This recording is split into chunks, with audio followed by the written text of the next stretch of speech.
Hell yeah. Heck yes. Heck yes. You can't say that here. Heck yes. We're having a great time here. I just got caught in the moment.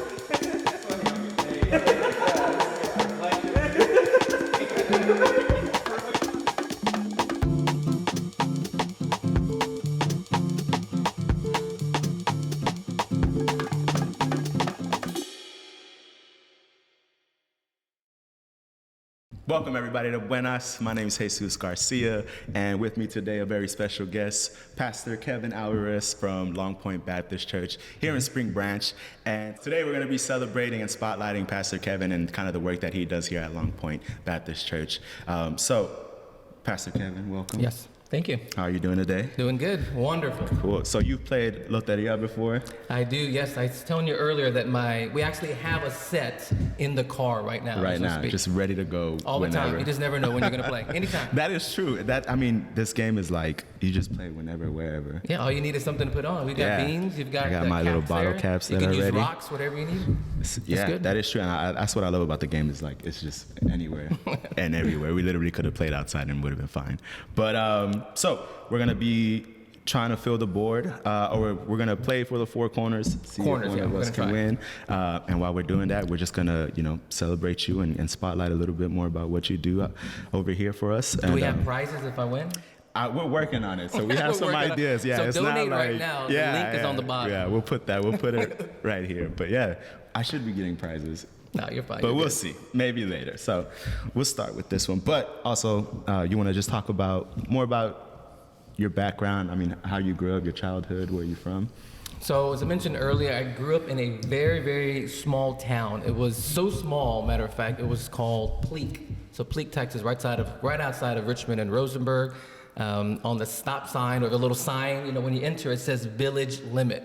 And so there was my house or the trailer that we lived in. Yeah. There was a little store, and then that was about it. Like that was the entire town. Like, so the limit was like two people. Yeah, it was like my family, which was like five of us. And then, we had a dog. It'd go up and down, 6, 7, 8. Yeah. And then when one died, it'd go down to 5 or something like that. Man. So very small. How was it like growing up? When did you move out of the village? They lived out of the village. I lived there as long as I can. I was being cheap, man. I didn't want to pay for rent and stuff like that. So you were there like throughout your childhood? I was there, I was there till I was about 20 years old or so. And I know I mentioned this to you earlier. And so I'm looking at the little loteria here, and it says El Músico. So I remember I told you I mentioned earlier, so living there in the country, I started singing Tejano music, country music. Wow. Yes. Yeah. And so I got to open up for a lot of people like La Mafia, Shelly Lattes, people like that. Yeah, David Lee got us. See, I'm even rolling my R's, but what's funny is I really can't speak Spanish very well. So I can read it. Yeah. I can say it. You can sing it. I can sing it, obviously. But talking back's not so, it's not so bueno. It's not. Not so bueno. Maybe if we do anything in Spanish, you can just sing through it all. Yeah, there you go, right? We'll try do that. But that's crazy. I mean, like, as a pastor and stuff, not a lot of people people have this perception of you that, they don't think that you have kind of like a past life. Like a past life. I do is sit in my room and read the Bible. That's basically all you did. But people people wouldn't think to know that you used to sing Tejano music and you used to open up for all these big acts. So. I mean, that's being a pastor. If you would have asked me 15, 20 years ago, that's what I wanted to do. It's like, heck no, I didn't want to do that. I actually wanted to be a kindergarten teacher at one time. And so you have your own ambitions. I told you I wanted to sing and do all that. And then so God really just used all that, singing in front of people, talking in front of people, preparing me. So like when I'm speaking, on a Sunday morning or speaking right now, I can, look and feel a little bit more comfortable. Yeah, and I realized that like just seeing some of your services and some of the sermons that you give. Got one. You got one? Sorry. On the corner? Got excited. Let me see. Seeing my services, So you're one of the few people that watch them? I do watch them, and it's people. Like you're different from the pastors that I've known growing up or I've seen nowadays, and I think hearing that I just like now I put it together. It's like, oh, that's why it's so different. Yeah. So you said that being a pastor wasn't something that you wanted to do. No. But when did you realize that was something that was it? So let me sum it up in like a minute. So the whole Take your thing time. was. We have plenty of. Okay. It's a 2-hour doc. It's going to be a mini series, there right? you go. Pastor Kevin We'll mini put out series. like 10 episodes. Episode 1 right Yeah, now. yeah. No, but seriously, what happened was, again, going back to singing. I mean, Yeah. I quit college. You know, my dad was paying for my college. Like, I want you to go to college. I want you to get an education. And I was like, screw that, you know, I want to go make money and I want to be famous and stuff. And so, yeah, I really did. And you know, I was pretty good, you know. I mean, I won a couple of contests and got like first place and things like that. And so, and then when other people start telling you, you're actually pretty good, you think maybe I can make, you know, a living doing this. And so like fast forward like 10 years, I got a call to go to Nashville with my wife. So my wife, they flew us out to Nashville for free. And they wanted me to sing on this small little cable television show. And so we went and did it and all that. And so then they had called me back to do this. I forgot the name of it, but you pretty much go to this room, you sing, and then you have all these record executives there around you. And, you know, they like you, they'll talk to you afterwards. Yeah. But like a week or so before that, I got in a car accident. You probably can't see, but maybe if you zoom in, I got a little scar on my nose. Yeah. Because on the way home from a gig in Austin, I got hit in the back with a car. And my nose hit the steering wheel. And then when it happened, broke my nose, couldn't sing anymore. And so the people, they were like, well, you missed your shot. Yeah. And so because of that, I mean, I told you, I quit school. I didn't want to go to school. Yeah. You were just working these little... Put all your eggs in that basket. Yeah. I mean, working these little jobs here and there. And my wife's like, you need to get a job. Like, you need to get a real job. Because we had kids at the time, and they're little. And she's like, you got to get your stuff together. Yeah. And we actually wound up separating because I didn't know what I wanted to do. I mean, it got that serious. You know, you get to that low part in your life where you're like, just rock I don't know what. bottom. I mean, I even lived in my car for about a week and a half, just because, again, I didn't know what I wanted to do. And then that's, again, where I just remember sitting in my car at a car wash, just crying out to God, like, what do you want me to do? And he's like, I want you to preach. It's like, what? Say that again? You know what? Yeah. And that's how it all came full circle. Was that day? Was he just told me, I just, you know, reading God's word and having, because all I had was a couple of boxes in my car. And when you're sitting there all day at a car wash, nothing to do, you know, you start digging in the box. Have some time to think, reflect. And so here I am here now, 15, 20 years later, playing Loteria with you. Who knew, Having right? a great time. Having a great time, yep, exactly. I mean, was your family religious? Were you religious growing up? Yeah, like, we grew up Catholic, so we did all the stuff we were supposed to do. You know, I missed out watching Saturday cartoons and the X-Men and all that. I had to go to, I had to do all that, and so. But I think we went through the motions. You know, I think I wasn't really serious about it. It was just something I did because mom and dad and the family dragged you to do it. Yeah. But it wasn't until I felt called by God to say, I'm going to use you to do something different. And it's what I'm here now, just serving at this church, serving the community, things like that. Yeah, no, and you do a lot of great work in the community, and we appreciate you here in Spring Branch. I mean, to hit rock bottom like that, you know, I feel like a lot of people, you know, at their lowest is when they kind of need that religious spirituality part of it. And I mean, you want to talk about a little bit more about that? Like, what was it? It snapped to you, right? God called to you, and then from there, what was the next step? What happened from there? Well, from there, again, I remember going home to my family, telling them, look, like everyone, I remember making this big announcement, like, look, I've had this epiphany, you know, I stopped singing for a while and went on this retreat with another church. And I remember telling my family, I got an announcement to make. And I think deep down they were hoping I was going to go back to singing again because it was so close. Yeah. And I was like, I'm going to be a pastor. And they were like, you're going to be broke the rest of your life.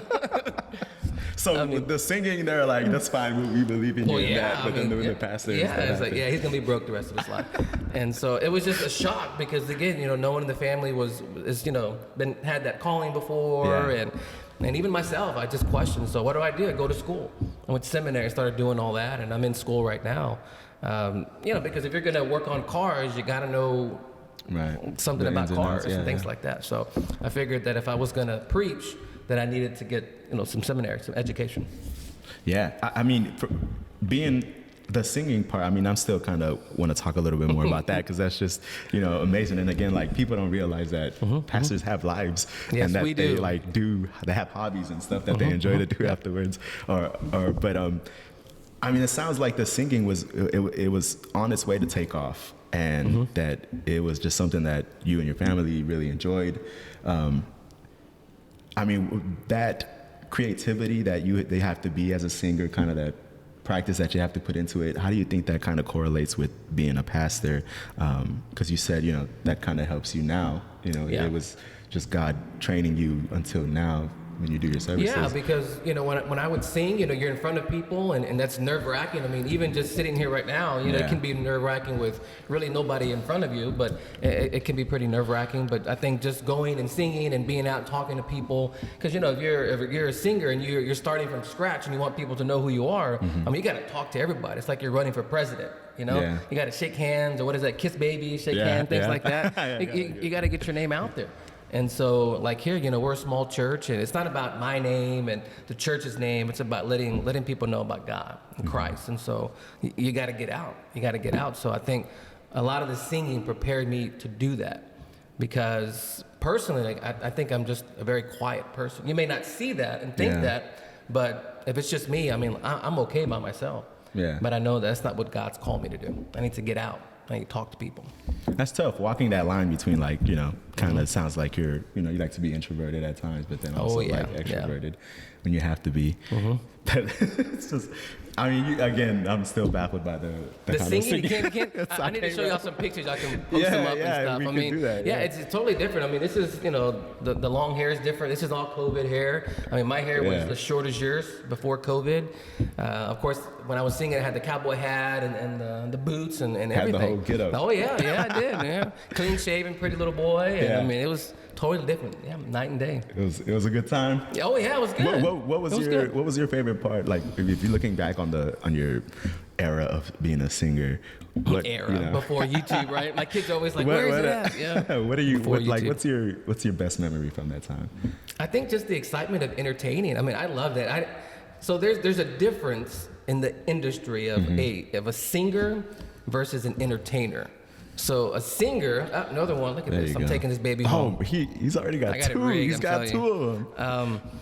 So a singer obviously is someone who can actually sing very well. Like, I mean, I don't know, Whitney Houston or someone like that, you know, that can just belt it out. Right. And then you have an entertainer who, I mean, I don't know, Michael Jackson, he's dead too. I mean, also is Whitney Houston, but like Bruno Mars. Like so you see, they're just moving around, and so I was more of an entertainer. I mean, I could carry a note, obviously, but I just loved entertaining people. I mean, I love getting out there and seeing people smile and interact. I think that was the big thing, was always interaction. When I sang, I would always jump off stage, you know. My dad used to give me roses, and I used to give them to people and stuff, things like that. So it was always interaction. Yeah. I mean, I hated just to be up there by myself. Right. Yeah. And I think that's, you know, with that, it helps build connections with people. And I feel like now as a pastor that you're doing that, it just kind of makes it easier. You know, you can ease into it a little more and into making connections with people. Because, I mean, being a pastor is a lot of that. I mean, not comparing it to being a singer, but kind of the same things, responsibilities and the duties that, you know, you got to go out there and, like you said, talk to people. You got to, you know, shake hands, kiss the babies and stuff. And you know, that's amazing that you have that experience. You know, not a lot of people can say that they've done that. It takes a lot. It does, because, you know, when you're dealing with people as a pastor, you're dealing with people's emotions and feelings. You know, I mean, sometimes they come to you with celebratory things. You know, they're getting married, having a baby, but sometimes it's I found out I have 2 weeks to live. Yeah. Or, you know, my kid's not listening, he ran away, or something like that. And so it's like, I mean, you can have a day that it's just like, it starts off with a baby being born, and then by the end of the day, it's like someone wants to commit suicide. So it's like up and down, up and down. Yeah, I'm sure there's a lot of it. Oh yeah, I mean, look at these white hairs, man. I mean, it really is. I mean, and I love what I do. So that's just part of the gig. I think is you know, is being there for people, talking to them, interacting with them, and being there for them as best we can, best I can. Yeah. Yep. You have this card, just El Músico. All right. But what, like, you were a singer, you kind of traveled all over the place, and then you decided that you wanted to become a pastor. You're here now in Spring Branch. Yep. At Long Point Baptist Church. How did you end up here? So again, going back to Richmond, Rosenberg, I was there after I went to school. I figured I should get involved in a church, and so there was a church there in Richmond where I was at. and I started working with kids. I really felt, because going back to me being a kindergarten teacher, I feel like, well, maybe God's calling me to be a children's director. Work with kids. I worked with kids for about 6 months, and I probably wanted to kill them all. And I was like, nope, I'll be on the news, And so I can't do this. And so there was an opening here for a youth director, youth pastor. Okay. And so that's how I got in, and that was about 10 years ago, 2011. 2011. Yeah. So that's when I came here as youth pastor. And then from there, the same church? The same church, yeah. Wow. Started off here 2010. I was here about 5 years, and then the previous senior pastor stepped down, and I came in 2017. So it's been almost 5 years to the date, actually. It was spring break of 2017. Happy anniversary. Thank you very much. Yeah. Where's my cake? We should have brought one with you. Nah, I'm messing with it. And what do you think is easy? I mean, as a youth pastor, and then now as the head pastor here, what do you think? Who do you think is easier to teach? You think it's easier to teach kids that kind of just are getting into it and learning, or is it harder to teach adults who kind of have already this past mindset that they have? Because what's easier for you, or what do you feel is easier? I don't know if it's easier, because you have kids, you have teenagers, and just because they're younger, it doesn't mean that they're going to be, I guess, immature in their faith, because you have adults that can be very immature. Like sometimes you have people going to church that have been going for the wrong reasons, or they just go to, like check it off. And so they're still very young in their faith too. So just because somebody is older, 50, 60, even 7-year-olds, don't assume that they're very spiritual, mature compared to someone else. Yeah. And so, adults can be just as hard-headed as kids, as teenagers. And so I don't think there's an easy one. I like the youth, because I think, again, but it's so much different, even 5 years ago, because now you have social media, you got TikTok and all that stuff. See, I didn't have all that. I think YouTube barely came out. And I think I had like 3 followers back then, subscribers. Now I have like 6 or something like that. There you go, progress. 5 years later. But no, it's a totally different world now from 5 years ago till now. And so I don't think it's easier. It's just, everyone's at different levels. And so you have to be able to walk alongside and just see where they're at, identify where they're at on their spiritual walk. Yeah. And then walk along. Do you feel like, with access to the information, like you were saying, it's the new digital age and everything. Is it more harder to kind of get people to, follow God because of the access of information they have, or you think it's easier because they have that? I think both ways, because think about it right now. I'm joking, like 2-3 followers, but I can go right now in a closet or in a room on the street and just do a video and reach, depending on how many followers you have or whatever, but 20, 30, and then people share it, you can reach hundreds of people that may watch it, half of it or whatever it is. Social media, I think internet's great now, because you can reach people like even on the other side of the world. And we've had people like that watch our services that have been in Brazil and things like that, and we would never see them here, obviously. And so I think, I think you can use it to your advantage. But at the same time, everybody's always on their phones. Yeah. And even something as simple like on Sunday mornings when you say, all right, open up your Bibles to, John chapter 5, and I always tell them, look, we have Bibles here at the church. I'd rather you grab a hard cover, because if you take out your phone, what's going to happen? You're just going to get distracted. Ding, ding, ding, ding. Yeah, you're gonna be like hallelujah, and it's just because someone texted you something you wanted to hear, not because of word of God. He's like, I'm rocking it today, right? It's not because of that. So it can be a good thing, but it can be a bad thing as well. So in going to with the access to information and everything, and how it can be used as a good or a bad thing. One of the things that I always see you doing that I think it's great is I'm one of your subscribers on YouTube, in case you didn't know. So I watch the videos and I watch the service, but kind of in the part. You're not a traditional pastor. I don't know if that makes sense. It's good or bad. I don't know. Keep it's a talking. good thing. I think it's a good thing. We're gonna edit this. Right? I believe it's a good thing because just like you use it to your advantage, and it's hard. It's difficult to do that, especially with this newer generation. But using YouTube, the videos are funny. I'm laughing, so I got to give you credit for that. Yeah, thanks. But not, I probably wouldn't get that from other pastors. So if you want to talk about kind of what your thought process was behind doing stuff like that, and well, it's funny because My wife will say this: "You're not very funny at home." That's what she says.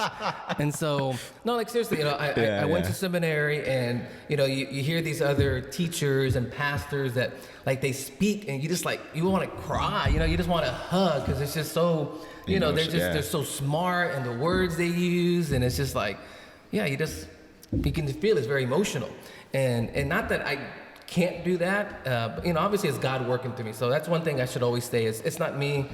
Got distracted. It's not me.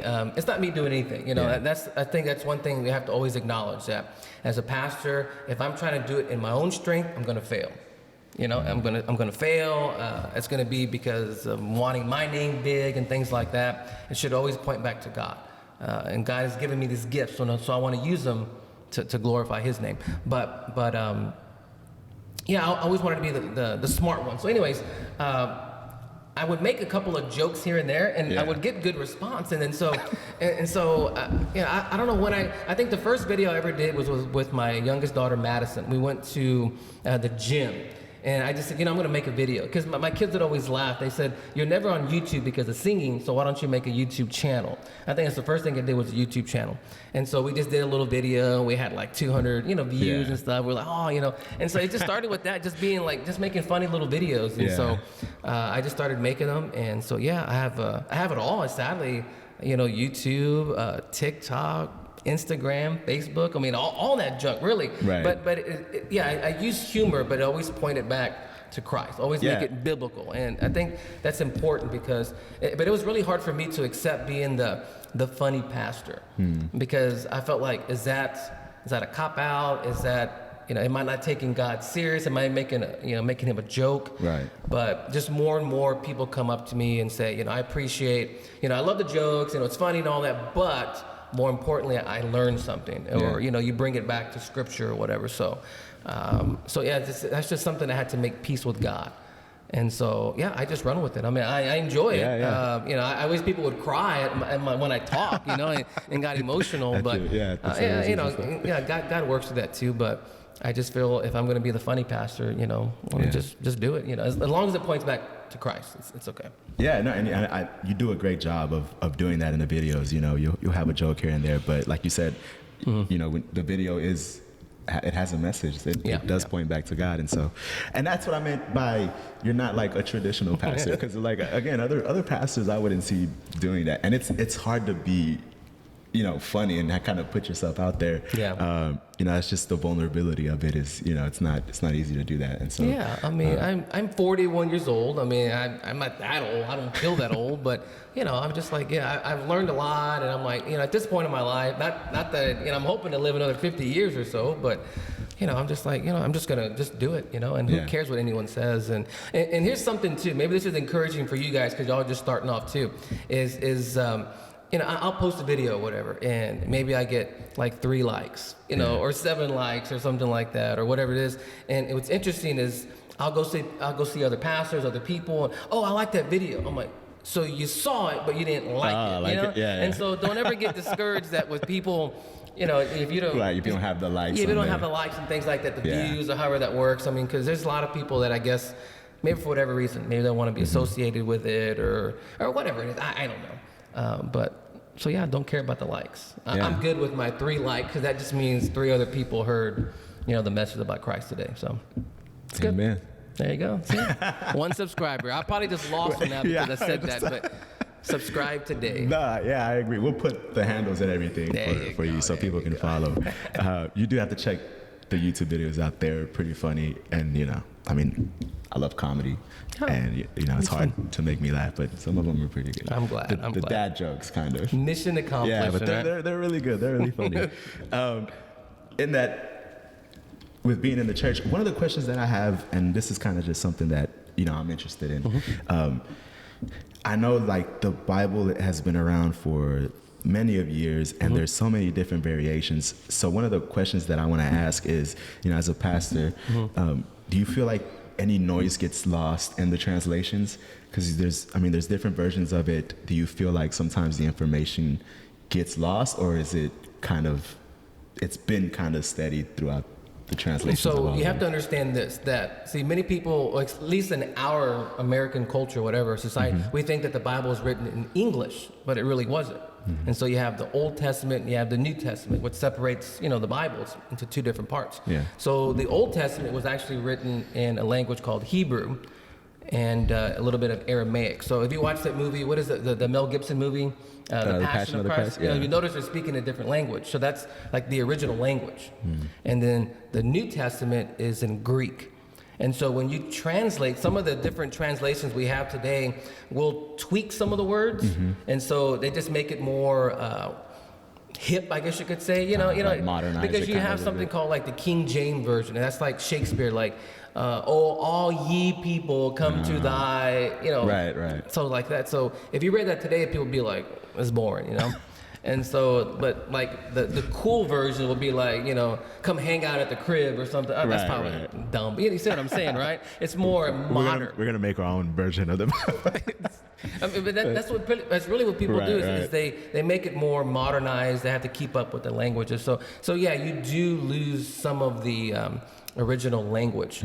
And so I know, like in the sermon that I'm preaching this Sunday, there's a couple of words that I'll bring up, like in the original language, it says this. And so you can get some of the meat of it. So you have to bring it up. So it does lose some of it, but that's why I think you have some accurate translations that are more literal to it. So you have to be careful with it. Yeah, and I love in the service how you have like you have the King James version and you also had the newer version of it, because the words were different. Like it was. Yeah, we had when you came last week. Yeah, we had one of our elders, and so he preaches more of the King James. So it's a little bit. He's an older gentleman as well, so he'll do that, and I use a different version too. And so it's just different styles. I mean, again, that's why if I'm trying to do everything, I'm going to burn out. And God's brought other people to His church that have other gifts. So shame on me if I'm like it's all about me. Yeah. You gotta let other people do stuff. How important is it to have people like that, like where you can just kind of just relax and also just be supportive of you in the church? Because like you said, you could burn out and you can't do it all by yourself. So,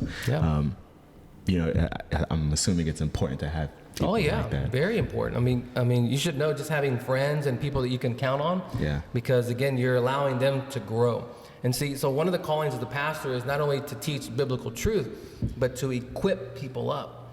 And so, like, if someone was part of the church, I'm supposed to train them up and to be, a better follower of Christ and stuff. And if God would call them off to Asia or across the street to another church or maybe to start their own church, I shouldn't be like, no, don't leave, you only have 20 people as it is, and or whatever. I'm supposed to, let them grow and it's like, what is it, the mama bird, and just letting them fly. Let them go, yeah. So that's really a part of the calling as a pastor is to equip. The Bible says equip the saints, so equip your people to do things. Some people don't even know that God has called them to do something. Maybe they come here and they want to work with widows or refugees and we don't have a program or something like that. And they say, I think God's called me to do that. Next thing you know, it's like blowing up and they get called to do that. So it's like, like I said, that mama bird sending them out. Yeah. Yeah. So in talking about equipping your people and kind of sending them off and, the mama bird analogy and just, do you know pastors like that, or pastors, or as a church whole, like, do you want to keep people like that, or are you more into having them go on to better things? No, I mean, if God wants them here, look, here's the truth is, and I don't know how long I'm going to be here. I mean, I'd like to be here as long as, as I can, but God may have something, something else planned for me, something else, I'm not going to be here 50 years from now. Yeah. And so it's always good to have someone else always, training, to have someone to come in and be that backup, I guess you could say, like that. I heard somebody once say that you're never really a permanent pastor, you're more of an interim pastor. And what that means is, your job is never really secure because something can happen to you. You can get called away. You could pass away. I've known pastors that have passed away during, where they're just pastoring. And so it's like maybe they have someone lined up already or that they've been training up, and sometimes they don't, and they're like scattering to move forward. And sometimes the church will continue to go. Sometimes the church will eventually just close down and die because there was no training up of somebody else. Wow. Yeah, And you that's see that serious. happen as well? Like Oh yeah, churches just like, yeah. Mm-hmm. Yeah, it's been that extreme. Yeah, believe it or not. Yeah. yeah, I mean, I always feel like, well, people, I don't know, I can't speak for everybody, but, you know, maybe people feel like just the church is all, like, it's going to stick around forever. Like, it's hard to have it die like that. But I guess, you know, when something tragic like that happens, it's really easy to just crumble on Yeah, itself. I mean, you know, I think there's a lot of statistics out today that, you know, 80% of churches or so that are, 80% of churches are anywhere from 100 and less, like people in attendance. And you have to think, you know, if they don't have a lot of money or if they don't move with the times or the community and reach out, all they care about is themselves. I mean, eventually over time, you know, maybe the people may pass away or whatever it is, and the church, churches can die, and not exist anymore. There's a lot of churches that have closed down, and they're, you know, Whataburgers now or something like that. Seriously, though, wow. or movie theaters and things like that. And so it's something that happens all the time, believe it or not. And the statistic was 80% of churches have 100. I don't know. I saw it on Google or I saw it on the internet. So anything on the internet is true, right? Right. I think on so. Facebook and I don't know. Something like it's pretty dang high from what I remember. I mean, pretty dang high. It really is. But that's shocking. That if it is true, that's a lot of churches that are just like. Yeah. I mean, how do you feel about like the mega churches and stuff that you see nowadays, and with like pastors and like? Well, I mean, what are your thoughts on that? I don't want to get you in trouble with anybody. I'm not sure if they have like. It's okay. It's okay. I'm going to go from 16 followers to 13 now. No, it's nothing really. Nothing. I mean, again, God has called different people to be in different situations, and so I don't think I'll be part of a mega church anytime soon or anything. That's not what I'm here for. It's just to go and reach the community, and so. You know, I'd rather just focus on the people that God's put me here. And so there's a place for big churches like that. I mean, they can do things that we could never do because of budget-wise and maybe facilities and things like that. So there's no shame on things like that. As long as they're teaching Jesus and putting Jesus where he needs to be, you know, I'm okay with that. Some churches are just blessed and I shouldn't say blessed, but just some churches are bigger than others. Yeah. Just because you have a church that has 10 people and one has 10,000, the one that 10 doesn't mean like they're teaching like crazy stuff or anything like that. It's just, and so we should all be under the same, you know, we're on the same team and working together. And I think if you're doing that, it's okay. Yeah.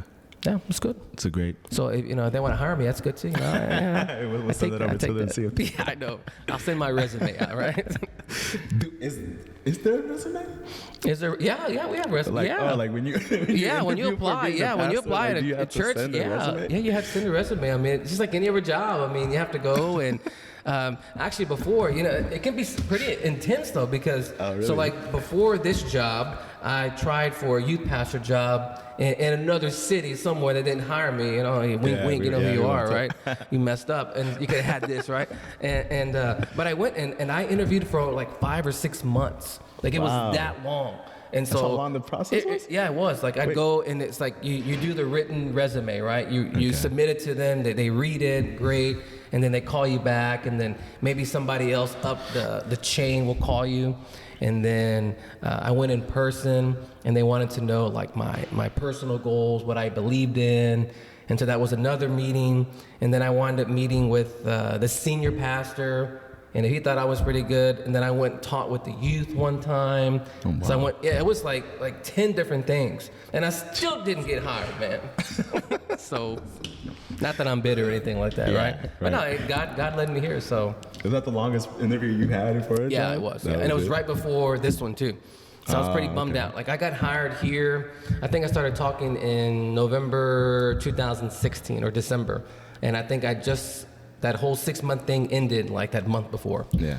So, you know, it's just God working things out. So that's crazy. I didn't know that. Yeah, it can be pretty intense, man. Yeah, for sure. They don't want crazy stuff, you know. And I mean, like being a pastor, I'm sure that, and you're still going to school for it now. Yes, I am. Goodness.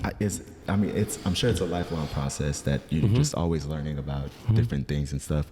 How's that been for you, like with the schooling and stuff? Can you just stop going to school if you wanted to, or is it just because? Yeah, you can go. I mean, I'm doing my doctorate now, so I'm supposed to graduate sometime this year. I don't know, we'll see. But then you have to call me doctor. Alvarez. There's a joke in the family because my wife has got her master's degree. And so she says that, I tell you, you got to call me doctor. She says, I'll call you doctor if you call me master, is what she says. And she's got her master's degree. But yeah, I mean, I'm still in school right now. And I think I've been going to school for like 10 years now or something like that. Wow. So, you know, you go to kindergarten all the way to high school. And then I did another 10 years of school. But it's just, you know, I just love learning. And you have to remember that I'm teaching the Bible, teaching about God. And on this side of heaven, you don't know everything about God. Yeah. And I think that's so great about God, because if I could figure everything out about God, then why the heck do I need God? I'm God. I could be God. Yeah. And so it's like you're teaching something that you're never going to know, you're never going to fully grasp. Right. And so there's always learning all the time. So, yeah, I mean, I'm doing a class and I read 15 books for this class. 15. For one class? For one class, yeah. Are you only? Oh my. Yeah, I'm serious. Like it could be that, man. Then you've got like 3 or 4 papers that are like 10 to 15 pages long. Yeah. I'm tired, man. You can see. Tired just talking about it. I want school to be over with. So yeah. Well, hopefully within the next year you can graduate. We're hoping. Dr. Pastor Kevin Alvarez. Dr. Pastor, all that junior. No, I'm not a junior, but all that. Yes, get definitely. all that. Yeah, get everything there. I mean, you always want to keep learning, you know, and like you said, there's so much in the Bible that you fully can't grasp, and that you're just constantly learning about. And out of that, you know, you do a lot of good work in the community. I do want to kind of talk about the work that you do.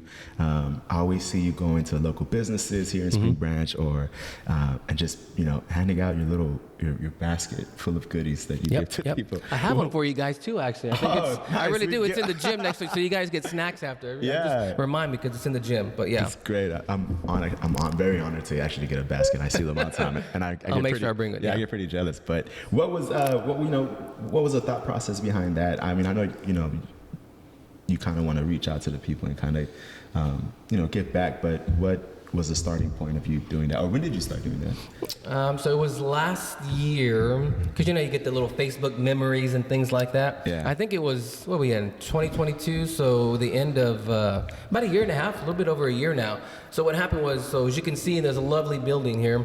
We're in one of the newer parts of the building, but next door in our older sanctuary, they're redoing it right now, so remodeling. So I have no stinking office.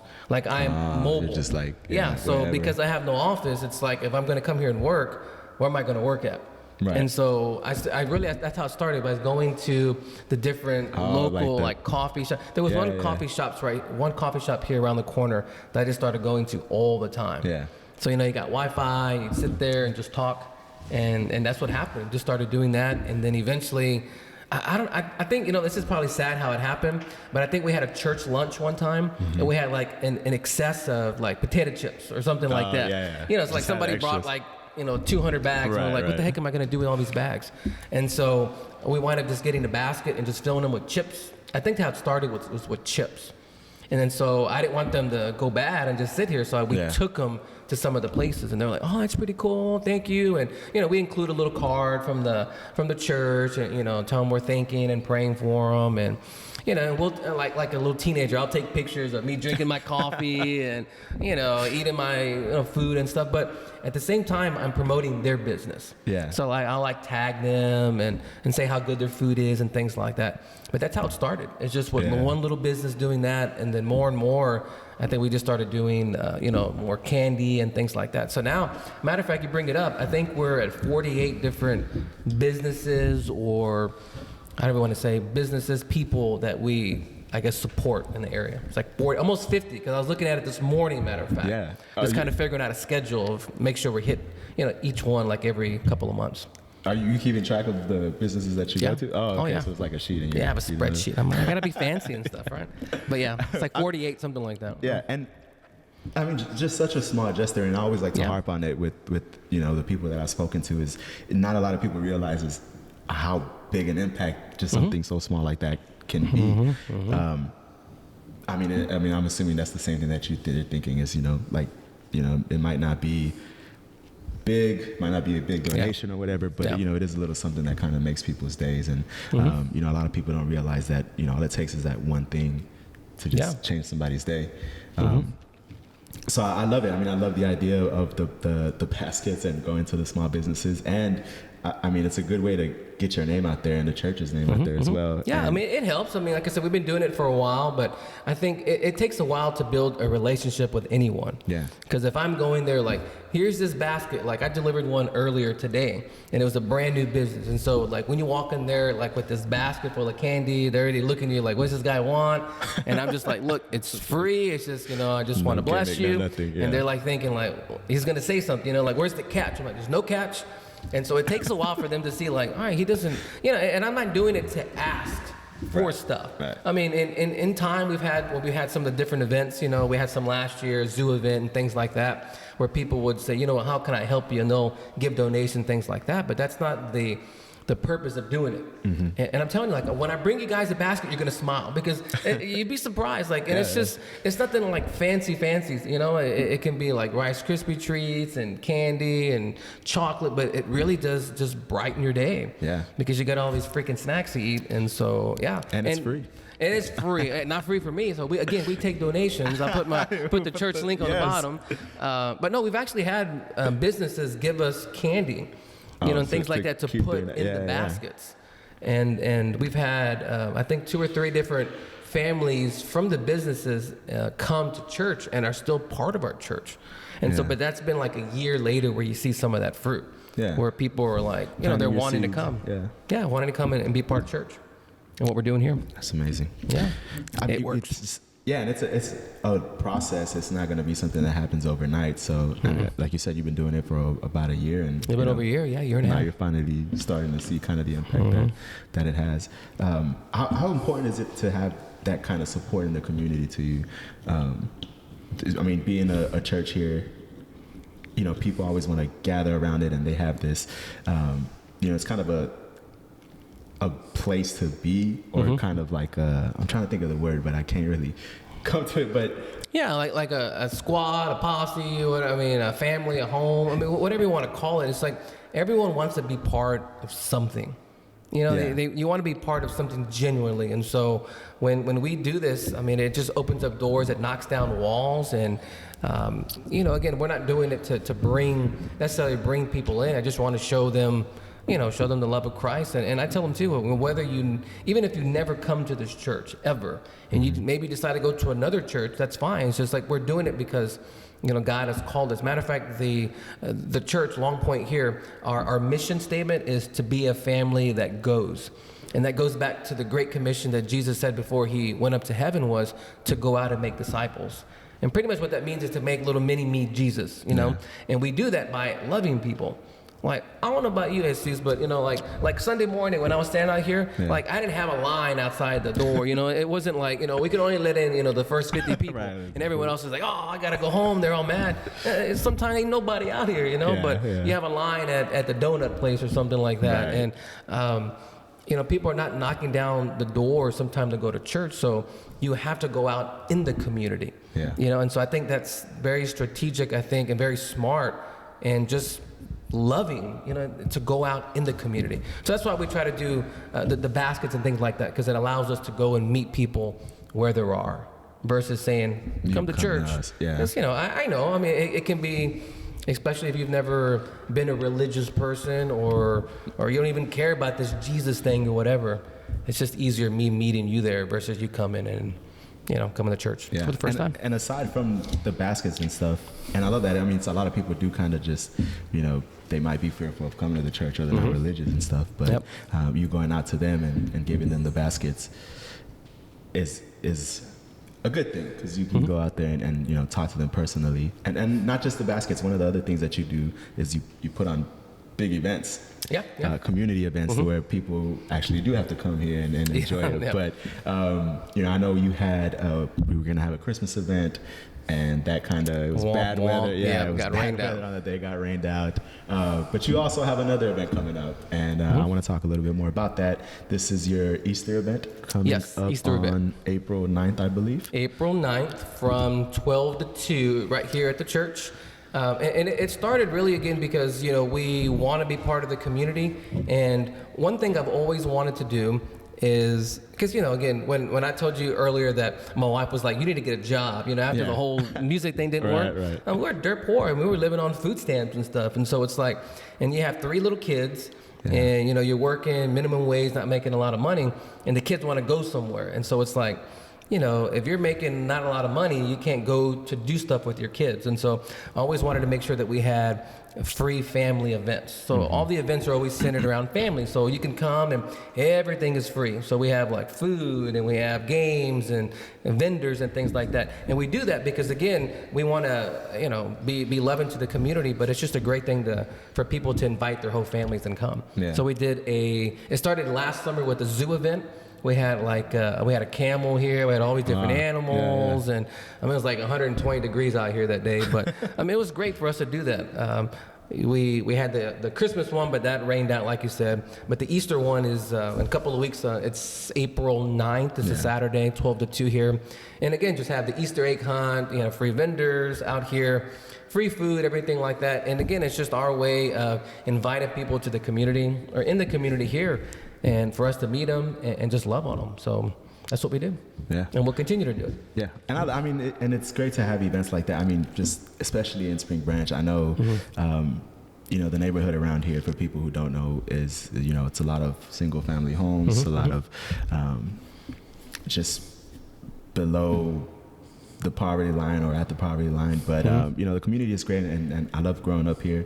And one of the things that I did was that it's a strong community, and they always like help each other out. And putting on events like this is super impactful. I mean, even if I was a little kid and, you know, having something to go to for free is it's a big deal. It's a big deal. And you're right, going back to you saying that Spring Branch is so loving, because I'm not even from Spring Branch. And so I live out in Katy, and for me to come in, people are, you know, they assume that I live here, but I don't, you know.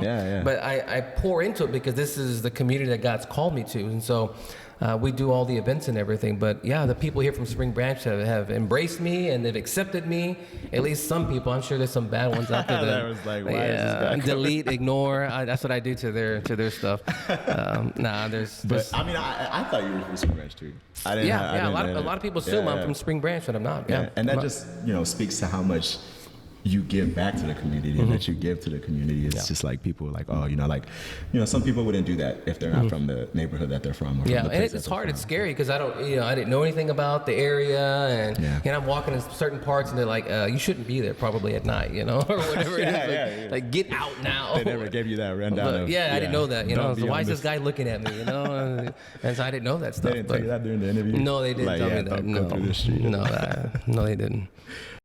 So with you know, the events that you have coming up on, you know, you have the Easter event, you had the Christmas event. Those are kind of the big events that you have. 3 of them, I believe, from what I know. Is there any other event that's major that you kind of put on? We'll have the zoo event, we'll have the Easter event. We're going to try to do maybe a trunk or treat, so things like that. I was born on Halloween, believe it or not. Yeah. Wait, really? Yeah, a pastor born on Halloween, right?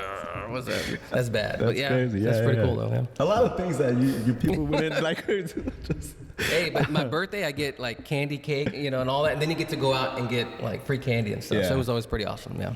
That's great. Yeah. So, you know, the 3 major events that you put on, how do you feel about kind of what's your vision of the future? Maybe it might not be here, it might not be with Spring Branch or in the community of Spring Branch, but you know, I just want to, you know, what do you envision? You kicking me out already? I resigned today. No, man, I mean, I'm going to just keep doing what God's called me to do. I mean, I love what I do. I love the community here. So whether it's through events and the baskets, but just inviting people, loving on people, that's what I'm going to keep doing. I mean, whether it's here in Spring Branch or if God ever just called me somewhere else, I mean, that's what I want to do. And so I'm going to keep doing it until the day I go away. Yeah. Buenas. Buenas. Well, Pastor Kevin, I appreciate you taking the time to be here with me. I know you, it's always a great conversation.